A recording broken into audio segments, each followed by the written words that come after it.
I also acknowledge the individual and collective contributions of those with a lived and living experience of mental ill health and suicidality, and those who love, have loved, and care for them. Those with a lived experience have generously contributed to this research through sharing story and insights. Today we'll be talking about suicide. While we'll not be disclosing any details around suicide, the subject can be emotionally challenging. Please look after yourself and do not hesitate to step out should you need to. Safe Haven is a core pillar of New South Wales Towards Zero Suicide statewide initiatives. It offers a new, culturally sensitive, non-clinical alternative to hospital for those people experiencing suicidal distress. In 2022, the South Western Sydney Local Health District Mental Health Team identified a disconnect between the known incidence of suicidality in the LHD area and the lower than expected rates of people attending Safe Haven services. Juntos Marketing was engaged to identify the barriers and then to develop an effective social marketing campaign.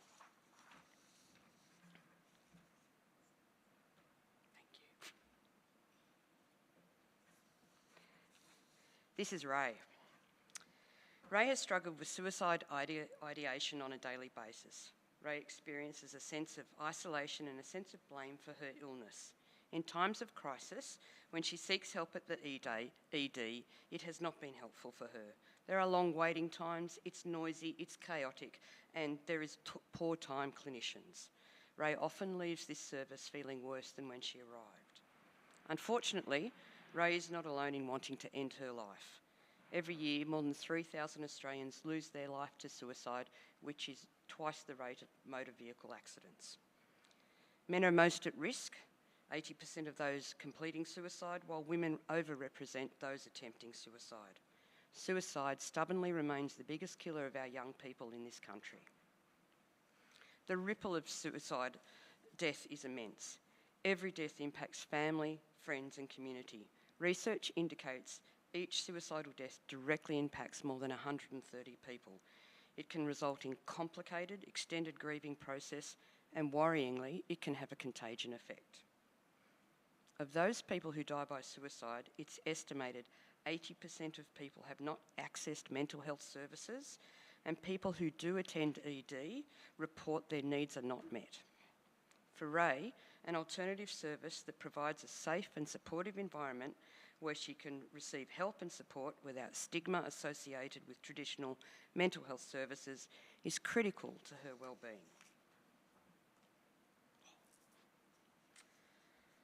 In 2018, the New South Wales Government for the first time made significant investment in addressing this public health issue, making funding available for local health districts to deliver innovative suicide prevention services.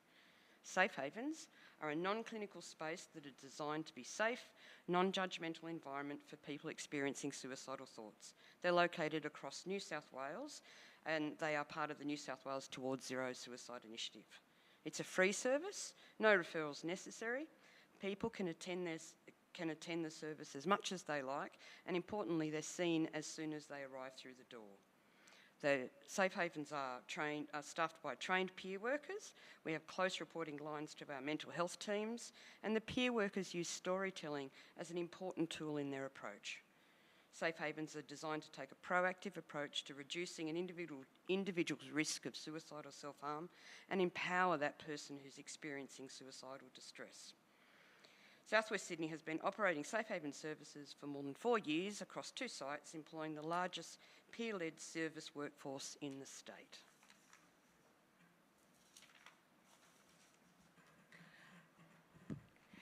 Our campaign was developed using a structured social marketing framework, which provided a strategic foundation for every stage of the process. This framework ensured that all creative design and development decisions were grounded in evidence and community insights, while also incorporating clear metrics for evaluation and continuous improvement. The campaign development followed key sequential stages, including formative and co-design research, initial campaign strategy, concept development including draft messaging, ongoing consultation with people with lived experience and future target audiences, full design and production, implementation in field, and finally pre- and post-campaign evaluation to support learning and adaptation. To begin, we undertook initial research that included comprehensive desk research and a collaborative workshop with South Western Sydney Local Health District staff, local representatives from not-for-profit mental health services and other linked health services. Building on this foundation, we conducted 15 in-depth interviews with community organisations, NGOs and health professionals. 6 focus groups involving diverse community members.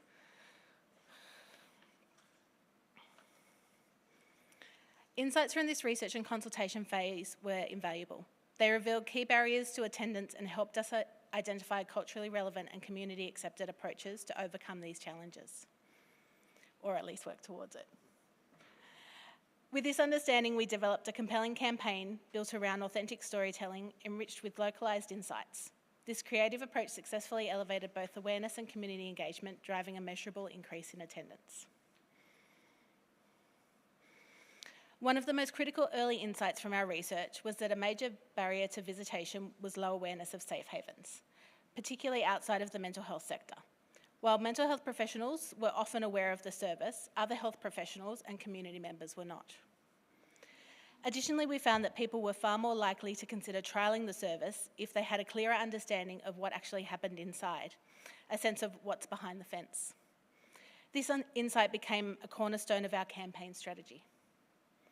Our early research also enabled us to identify 4 key target audience segments, which you can see on this slide. This segmentation was instrumental in guiding our communications, helping us to decide who to reach first and how to best engage them. The 4 segments included 2 consumer groups: unaware but likely willing, people who would consider using Safe Haven if they simply knew it existed; unaware but likely cautious, people who need more reassurance, information and outreach before attending. 2 health professional groups: mental health professionals who were generally familiar with Safe Haven, and other health professionals such as GPs or allied health workers who often had little or no awareness of the service.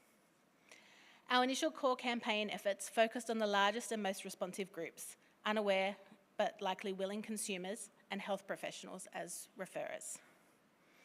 Research suggested that with these audiences, behaviour change could follow a more direct linear path and yield results with a shorter time frame.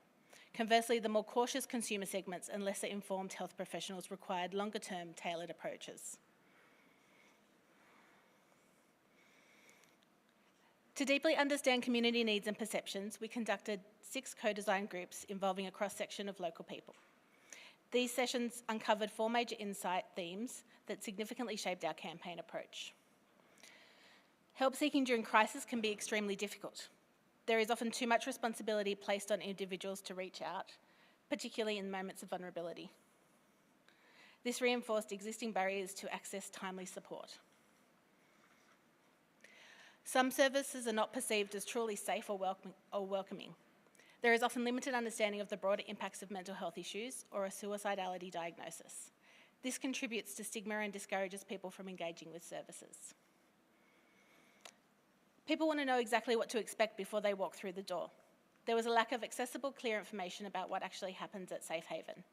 This uncertainty deters potential visitors and limits word-of-mouth advocacy. Messages must be simple, relatable and consistent. Effective communication must use plain language that resonates with everyday experiences. Consistency and clarity are key to building awareness and trust over time.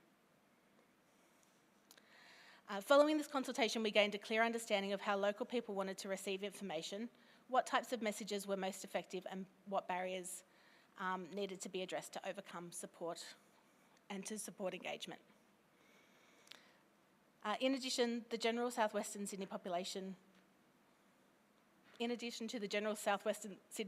the campaign placed specific emphasis on reaching people experiencing suicidal distress, young people, members of LGBTIQA+ communities, people from culturally and linguistically diverse backgrounds, Indigenous communities and men who remain statistically underrepresented in help-seeking behaviours.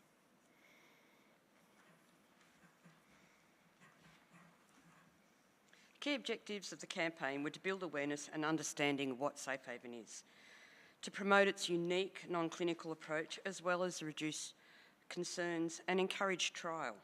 We address these objectives by showing people exactly what to expect when they visit Safe Haven, The campaign and assets embedded the key characteristics, features and benefits of Safe Haven, such as the service being peer-led, being empowering and being an alternative to ED. Videos featuring the guest stories form the creative core of this approach. Storytelling is central to the culture of Safe Haven and an important component of the approach taken by our peer workers. By using the guest stories, this campaign reflected the core values and pillars of the Safe Haven approach. Throughout all the development and production, Safe Haven's own lived experience advisory group provided feedback, guidance and essential input. As soon as you walk through that door, you can feel the difference. You come and go as you please when you feel like you need that help. Safe Haven is a welcoming space. So it's a very nice place here, like got green, a lot of seat and good lighting. Safe Haven is, as I said, it's free and it's confidential and it's voluntary, so you can be here for as little or as long as you like. I'm able to relate to these people that are around me and actually find things that keep me stimulated. As soon as you walk through that door, you can feel the difference. It is definitely not clinical. It is very inclusive. I feel like Safe Haven is more of like a de-escalation step. Because it enables me to find a certain environment where I'm able to feel comfortable to actually find a spot which works for me. This kit provides you a safe place to spend and de-trigger and de-escalate instead of presenting to hospital. I've got my own personal space and I don't feel pressured to do anything. I'm away from home and it's just calming in a way.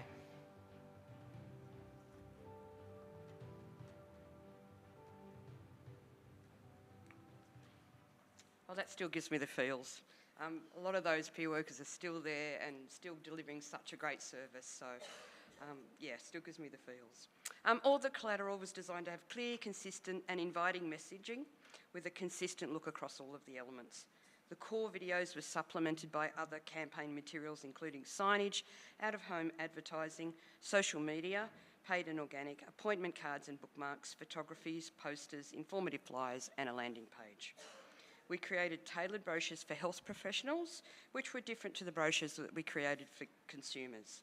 Flyers, brochures and posters were distributed to health centres and services, local community centres, schools and throughout our partner organisations across the district. Promotional assets and out-of-home messaging was shown in local shopping centres, including the regular people who appear on the videos who are also our peer workers, so they were recognised across the shopping centres. Little mini celebrities, in transit signage and in washrooms, which was not as glamorous for those peer workers, as well as digital and social media.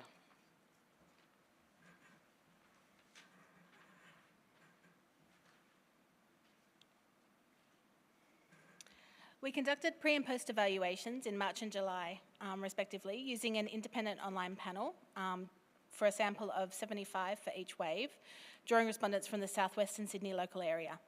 This tracking showed an overall increase in prompted awareness from 12 to 22%, with awareness of Safe Haven Liverpool growing to 18% after its introduction.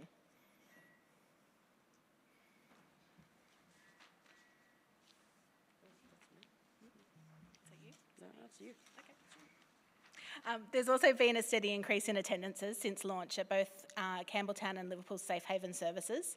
On the slide here we have attendances from 2021 when the Campbelltown service opened through to current. So the 2025 figures are through to May. Is that May? Yep. So you can see that there's been an increase in those attendances at both services, with 2025 well on its way.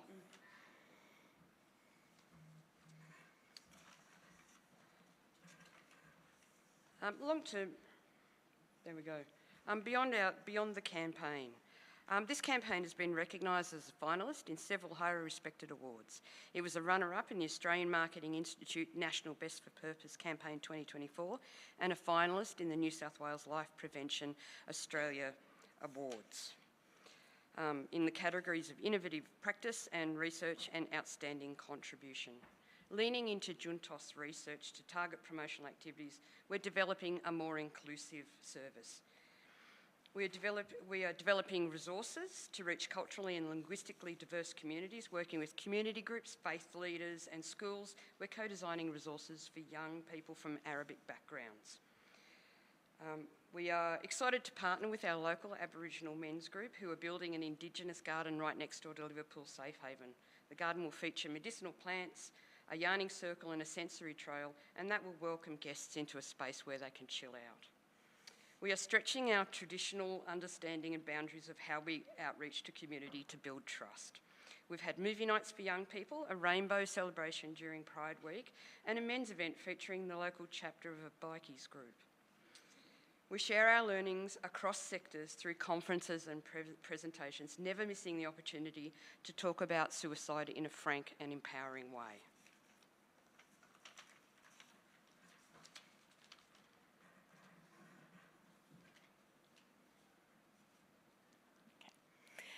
The co-design approach was aligned with a structured social marketing campaign framework throughout all key stages of planning and development.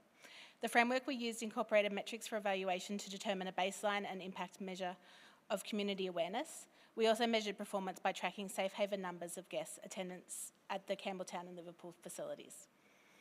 We used storytelling from our guests' real experience to address the identified barrier of lack of awareness and understanding of Safe Haven. By focusing on the lived experience of Safe Haven guests, the campaign aimed to ensure authenticity, relatability, and emotional impact. We aim to treat this sensitive subject matter with appropriate respect. All of our agency staff undertook training in the use of safe language and in cultural sensitivity. We aim to adopt a trauma-informed approach, and we involved representatives from diverse backgrounds in planning, co-design, and ongoing consultation. In our research, we found that to communicate effectively with some audiences, we needed to first establish trusted relationships with community groups and then build genuine partnerships. This relationship building needed to come well before any marketing or awareness activities. The Safe Haven team have devoted significant time and resources with these more cautious audiences. And to finish, it's probably best to say it in the words of Ray and some of the other peer workers from the service. So, hopefully, I'll show you some of their words. There we go. When life feels overwhelming, empty, or unbearable, you need a haven. You need somewhere to feel safe and supported by people who understand what you're going through. Safe Haven Campbelltown is that place.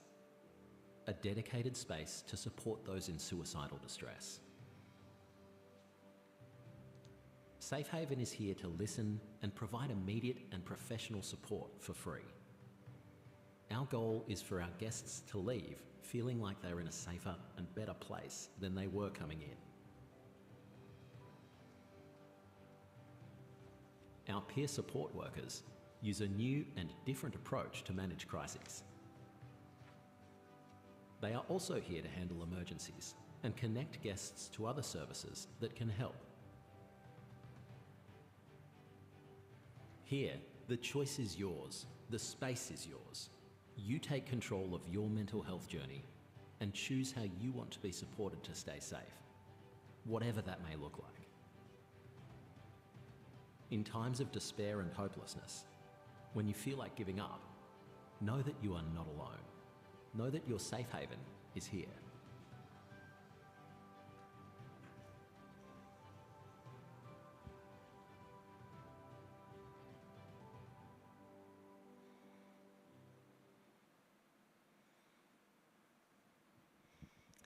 And just to finish, we'd like to acknowledge there's a number of co-authors of the research and the resulting paper, but also the guests who participated in the research.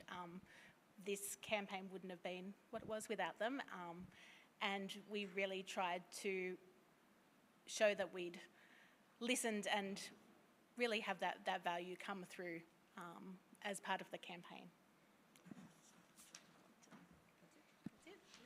Great, thank you so much. Fantastic presentation. Did we have any questions? Yeah.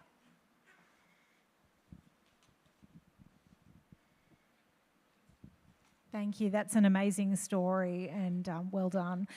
My question was really just about the definition that you used for participants to your evaluation phase as well. So when we talked about 75 participants for your 2 phases of evaluation, how did you define, like, who was that target audience that you wanted to get those metrics from, and just interested in your definition of that? So that one was particularly around our awareness evaluation. So that was people who were part of the Campbelltown and the Liverpool LGAs. So they're really the most local people to the services. Recognising that raising that awareness with the community as a whole would benefit the people who needed to use the service, but also those who wanted to support people to use the service.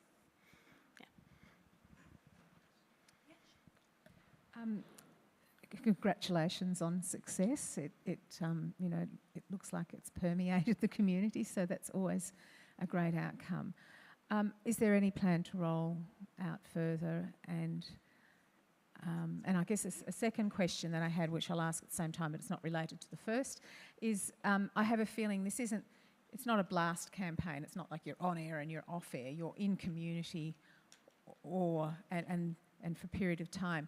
And I guess perhaps you don't know at this point, but looking forward, I'm just wondering what's the requirement to keep the level of engagement within the community? Did you get any sense of that from the work that you've done?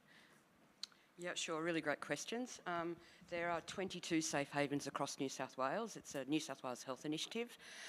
We're very lucky in our LGA to have 2 safe havens at both Liverpool and Campbelltown, to answer your first question. And the second question is a bit more thorny, because we're very keen to continue this particular piece of work and raising the profile and maintaining the momentum, but we're very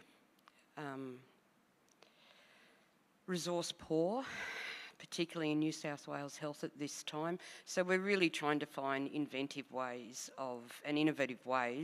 with the team of continuing that piece of work. As much as we were so keen to continue the work, particularly go deeper into those groups that we knew we weren't reaching, but unfortunately, in terms of formal ways of promoting, we're just at a standstill in terms of resourcing, but continue to do huge amounts of work within community with our team. Any other questions?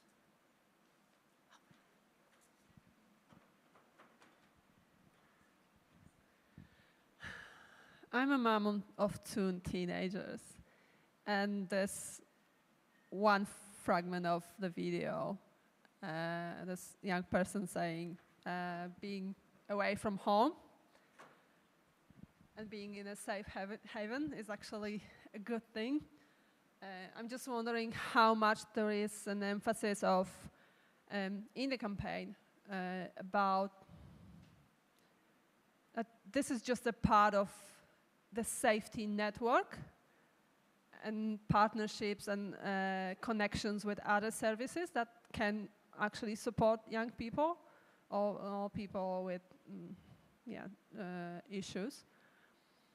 How much there is this information in the campaign, because I feel we don't want to create safe havens to isolate people from their environment. It's just a place to go if something happens in other spaces. It is, isn't it? So what I can say is that nobody experiences suicidality in isolation. There's always issues and crises that come up. So Safe Haven is around containing that initial distress and that initial crisis, and it's somewhere for people to go. Rather than isolating people, we have a whole community of people who use Safe Haven regularly, and that's part of their prevention plan of not feeling suicidal. So they come in and hang out with other people and they play the cards and they do the puzzles and they do their diamond art and whatever else it is that keeps them safe. And we're very cognizant as a service that we connect them to other services should they need to be. But in a sense, they're in community whenever they're at Safe Haven. Does that answer the question? Sorry?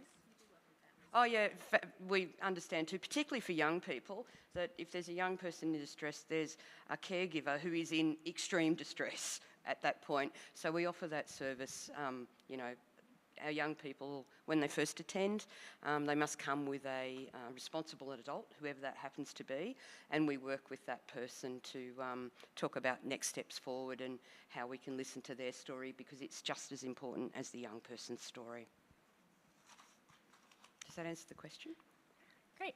Well, everyone, if you could join me in thanking both lots of presenters from the session. Thank you so much. And I know we've got the debate in here shortly, so we'll leave it to them to set up. Thanks, everyone. Sorry.